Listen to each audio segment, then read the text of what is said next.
On this channel, I've shown you several historical markers from around the United States in most episodes. But in this series, I'm going to spotlight the organizations that bring these markers to the public, so everyone who visits that location can enjoy and learn local history. I figure what better way to start with the National Park Service. In 1916, Congress created the National Park Service to conserve the scenery and the natural and historic objects and the wildlife therein. That means a lot is being protected so generations can enjoy what these parks have to offer. The NPS is part of the United States Department of the Interior and is headquartered in Washington, D.C. I could get into the history, the aspects, the controversies, and so on about the National Park Service, but that would be a lot of time consumption. For this episode, I am mostly focusing on the historical markers. As of December 2022, the National Park Service has 423 individual units being managed by them. All the 50 states, as well as in the District of Columbia and the U.S. territories, have at least one unit of the National Park System. Included are 19 different designations that are generally known as parks. I won't name all of them, but here are a few examples. National Historic Sites, National Monuments, National Rivers, National Lake Shores, and National Memorials. It also includes, of course, 63 actual national parks. The NPS have put out hundreds of historical markers. For this Behind the Organization episode, we are calling them wayside exhibits, because that's what the NPS generally refers to them as. A huge percentage of them have historical information. And now, I will take you on a short tour of these exhibits. Here we go. I am at Gateway Arch National Park in downtown St. Louis, which of course is part of the National Park System. In fact, it is one of the most visited parks in the National Park System in the United States. And of course, who doesn't want to go up the arch or visit the museum or wherever you want to do? And of course, it doesn't necessarily just contain the arch. It's also the old courthouse, which is just right in front of me. And then there's also a few other things to check out too. And of course, there's a lot of historical markers with national park signage. And as I will point out when I show them to you, they are a little bit outdated. And I'll go ahead and show you. Here we go. So that is the museum part where you go underground. Of course, you got to go through the inspections and all that, or security, that is. And then the arch. And then that is the old courthouse, which is also part of it. But I'm going to go ahead and show you a few of those markers. So in front of the arch is this building known as the Old Cathedral. It is actually known as the Basilica of St. Louis, King of France, established in 1770, which is making it one of the oldest churches here in the United States. And even though this is not part of the National Park System, the National Park Service erected a marker here, and it says here in front of you is the first Roman Catholic cathedral west of the Mississippi and the fourth church building to stand on this site. Completed in 1834, it was a hub of Catholic expansion in the West in the mid to late 1800s. And then between 1826 and 1843, the Archdiocese of St. Louis included much of the land between the Mississippi River and the Pacific Ocean. And then down here it says the Roman Catholic Church has owned the site since the founding of St. Louis in 1764.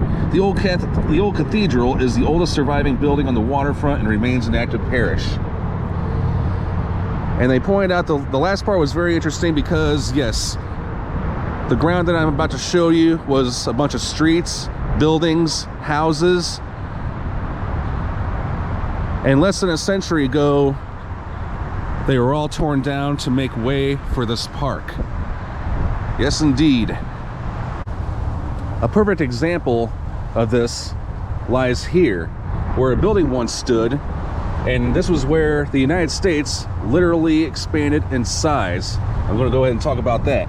One day, three nations. Here on March 9th, 1804, Spanish Lieutenant Governor met with U.S. Army Captain Amos Stoddard to complete the Louisiana Purchase. Stoddard accepted the Upper Louisiana Territory first for France, and then for the United States. Spanish and American troops witnessed the momentous event. This territory transferred into American hands.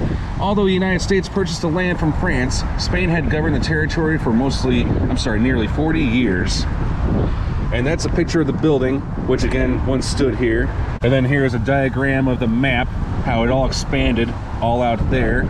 And so in one day, the United States doubled in size. New Orleans, or Orleans Territory, later the state of Louisiana, was transferred earlier on December 20th, 1803.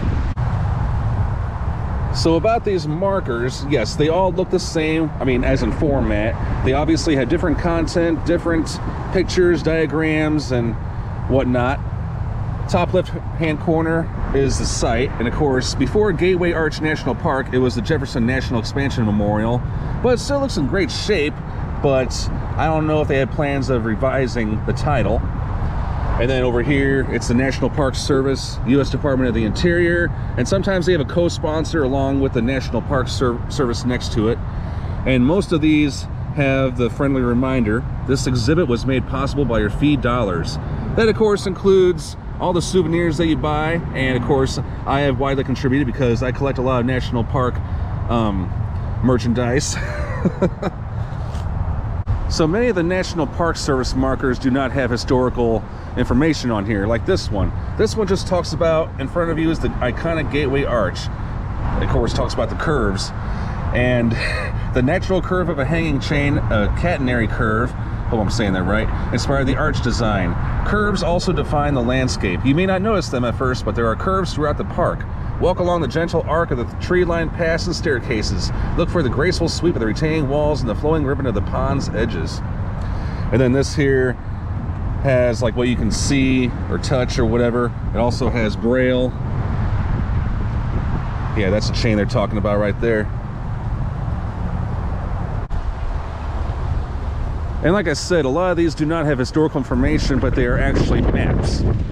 Like, it actually tells me where I'm at, you know, for those who are from out of town or not familiar with the place. Emergency information, also in Braille, and what to expect, the hours, and of course it says Gateway Arch National Park, and then what to expect at the Gateway Arch Visitor Center, like the store, the Arch Cafe, the museum, and of course the tram ride to the top. Highly recommended. I know it's not for everyone. So now I am here at the Lewis and Clark State Historic Site outside Hartford and Wood River, Illinois. And in front of the building is this National Park Service marker. And during the Lewis and Clark bicentennial years, many states formed their own bicentennial commission, including Illinois. And then they did a partnership with the National Park Service. So a lot of these markers can be found here. And this is one that I'll show you. And of course it talks about the Lewis and Clark expedition in a couple short paragraphs and pictures of Lewis and Clark, and then the whole route, which of course started close to right here in Hartford or Camp Du Bois, and then all the way to the Pacific Ocean. Here's another one of those National Park Service markers. This is actually behind the building, and pardon the sun there. And it's called Fixed on a Place to Build Huts. And unfortunately, this marker has shown a little bit of signs of wear. If you look closely, like, I can hardly read that quote that's up there, but it's still got the national park type signage on it. There are other affiliated areas of the system, including some national trails. This one is from the Trail of Tears National Historic Trail. The U.S. Department of the Interior is also responsible for placing these National Register of Historic Places and other related plaques across the United States. Sometimes you will see the National Park Service mentioned on them. It is unknown when the first wayside exhibits were placed, or what was the first one, but I think it is safe to say those exhibits have been around for many years and decades, some newer than others. The NPS has carefully researched each historical exhibit, and they have limited the text on a lot of them as part of their strategy. That is, to get more people to read them. They did not want too many paragraphs of information, as it would likely make the reader turn away and move on. The National Park Service has, no doubt, put in so much time and energy into these wayside exhibits. There are over 7,500 of these exhibits all around. So that about wraps up the first of many episodes in this Behind the Organization series. The National Park Service will continue to make these areas a beautiful and historical place, among others. They will also provide important reminders of U.S. history. Maybe the marker format will change. How many national park units have you visited? Maybe you have visited one. Maybe you have visited a few. Or maybe a whole lot of them. Please let me know in the comments.